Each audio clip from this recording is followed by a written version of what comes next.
ಕಾಂಟೆಂಟ್ಗೆ ಸ್ವಾಗತ. ಹುಟ್ಟೋದ್ಯಾಕೆ ಸಾಯೋದ್ಯಾಕೆ ಏನಾದರೂ ಸಾಧಿಸಿ ಹೋಗೋಕೆ. ಸೊ ಈ ಲೈವ್ ಬಂದು ಹತ್ತತ್ರ 35 ವರ್ಷ ಆಯ್ತು, ಆದ್ರೂ ಕೂಡ ಈ ಸಿನಿಮಾದ ಹಾಡುಗಳ ಕ್ರೇಜ್ ಕಡಿಮೆ ಆಗಿಲ್ಲ. ಶಾಂತಿ ಜೊತೆಗೆ ಕ್ರಾಂತಿ, ಶಾಂತಿ ಕ್ರಾಂತಿಯನ್ನ ತೆರೆ ಮೇಲೆ ತಂದಿದ್ರು ವಿ ರವಿಚಂದ್ರನ್ ಅವರು. ಬಟ್ ಈಗ ಒಂದು ಡಿಮ್ಯಾಂಡ್ ಶುರುವಾಗಿದೆ, ಸೋಷಿಯಲ್ ಮೀಡಿಯಾದಲ್ಲಿ ಒಂದು ಅಭಿಯಾನ ಶುರುವಾಗಿದೆ. ಯಾವ ಅಭಿಯಾನ? ಆ ಒಂದು ಆಡಿಯೋ ರೈಟ್ಸ್ ಎಷ್ಟರ ಮಟ್ಟಿಗೆ ವರ್ಕೌಟ್ ಆಗಿತ್ತು, ಆಡಿಯೋಗೆ ಎಷ್ಟು ಬೆಲೆ ಇತ್ತು ಅವಾಗಿನ ಒಂದು ಜನರೇಷನ್ ಅಲ್ಲಿ, ಆ ಬಗ್ಗೆ ಮಾತನಾಡೋದಕ್ಕೆ ನಮ್ ಜೊತೆ ಇದ್ದಾರೆ ಲಹರಿ ವೇಲು ಸರ್ ಅವರು. ಸೊ ಅವರನ್ನ ಕಾರ್ಯಕ್ರಮಕ್ಕೆ ವೆಲ್ಕಮ್ ಮಾಡ್ತಿದ್ದೀನಿ. ಸರ್, ಕಾರ್ಯಕ್ರಮಕ್ಕೆ ಸ್ವಾಗತ. ನಮಸ್ಕಾರಮ್ಮ. ಎಸ್ ಸರ್, ಹುಟ್ಟೋದ್ಯಾಕೆ ಸಾಯೋದ್ಯಾಕೆ ಏನಾದರೂ ಸಾಧಿಸಿ ಹೋಗೋಕೆ. ನೀವೇ ಹೇಳ್ಬಿಟ್ರಲ್ಲಮ್ಮ, ಹುಟ್ಟೋದ್ಯಾಕೆ ಸಾಯೋದ್ಯಾಕೆ ಏನಾದರೂ ಸಾಧಿಸಿ ಹೋಗೋಕೆ. ಇಲ್ಲಾಂದ್ರೆ ಜೀವನ ವೇಸ್ಟ್ ಅಮ್ಮ, ಅಲ್ವಾ? ಸತ್ಯ.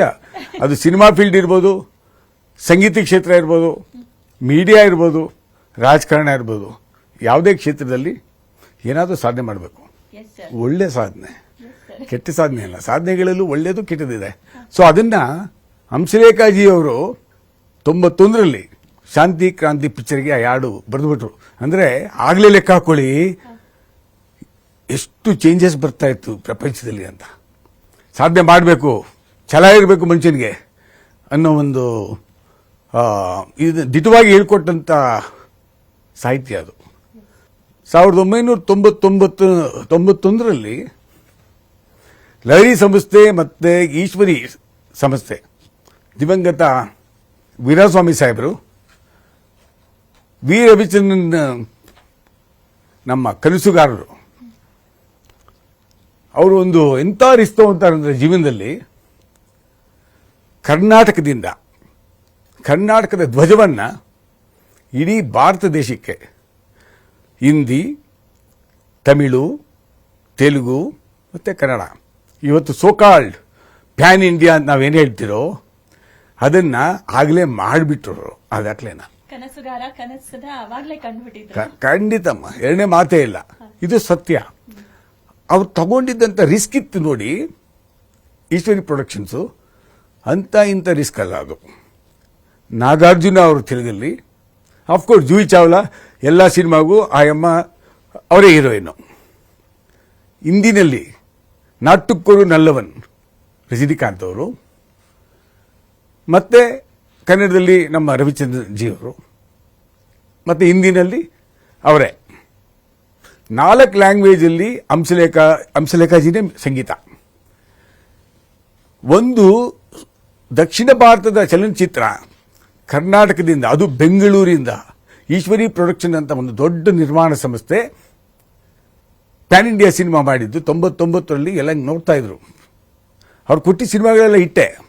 ಫಸ್ಟ್ ಪಿಕ್ಚರ್ ನಾಗರಾವ್ ಇರ್ಬೋದು, ನಾಗರಾವ್ ಇಂದ ಇಟ್ಕೊಂಡು ಪ್ರೇಮಲೋಕ, ರಣಧೀರ, ಎರಡ ಪಡಿಕಾದವನ್, ಅವ್ರು ಮುಟ್ಟಿದ ಇನ್ಕಿಲಾಬ್, ಈಶ್ವರಿ ಪ್ರೊಡಕ್ಷನ್ ಮಾಡಿದ ಪಿಕ್ಚರ್ಗಳೆಲ್ಲ ಸೂಪರ್ ಹಿಟ್.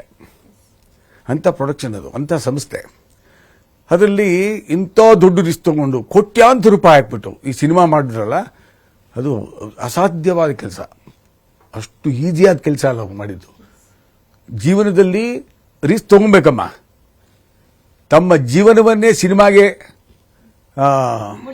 ಮುಡುಪಾಗಿ ಇಟ್ಬಿಟ್ಟು, ಇದೇ ನನ್ನ ಜೀವನ, ಇದೇ ಸಿನಿಮಾನೇ ನನ್ನ ಜೀವನ ಅಂತ ಇವತ್ತು ಹೇಳ್ತಾರೆ ರವಿ ಸರ್. ಅದು ಸತ್ಯ. ಅದನ್ನ ಅವತ್ತೇ ತೋರಿಸಿದ್ರು.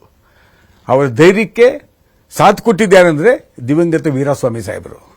ಅಂತ ತಂದೆಗೆ ತಕ್ಕ ಮಗ. ಅಂದ್ರೆ ಇವಾಗ ನಾವ್ ಹೇಳ್ತೀವಿ ಸರ್, ಪ್ಯಾನ್ ಇಂಡಿಯಾ ಅಂತ ಹೇಳಿದಾಗ ಆ ಒಂದು ಸಿನಿಮಾದ ಬಜೆಟ್ ಅನ್ನೋದು ಕೂಡ ಲಾರ್ಜ್ ಸ್ಕೇಲ್ ಅಲ್ಲೇ ಇರುತ್ತೆ. ಮೋರ್ ದೆನ್ ಒಂದು 100 crore, ಇವಾಗಂತೂ 1000 ಕೋಟಿ ರೀಚ್ ಆಗಿದೆ.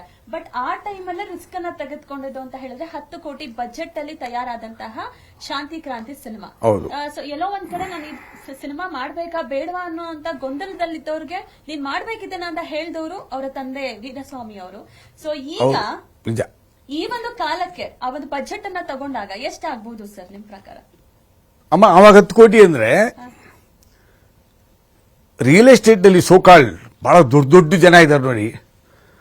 ಅವತ್ತೇನಾದ್ರೂ ಈಶ್ವರಿ ಪ್ರೊಡಕ್ಷನ್ ತಗೊಂಡೋಗ್ಬಿಟ್ಟು ಆ 10 ಕೋಟಿಯನ್ನ, ಅದನ್ನ ತಪ್ಪು ಅಂತ ಹೇಳೋದಿಲ್ಲ, ಸಿನಿಮಾ ಇಂಡಸ್ಟ್ರಿ ಕೊಟ್ಟಂತ ಕೊಡುಗೆ ಅದು.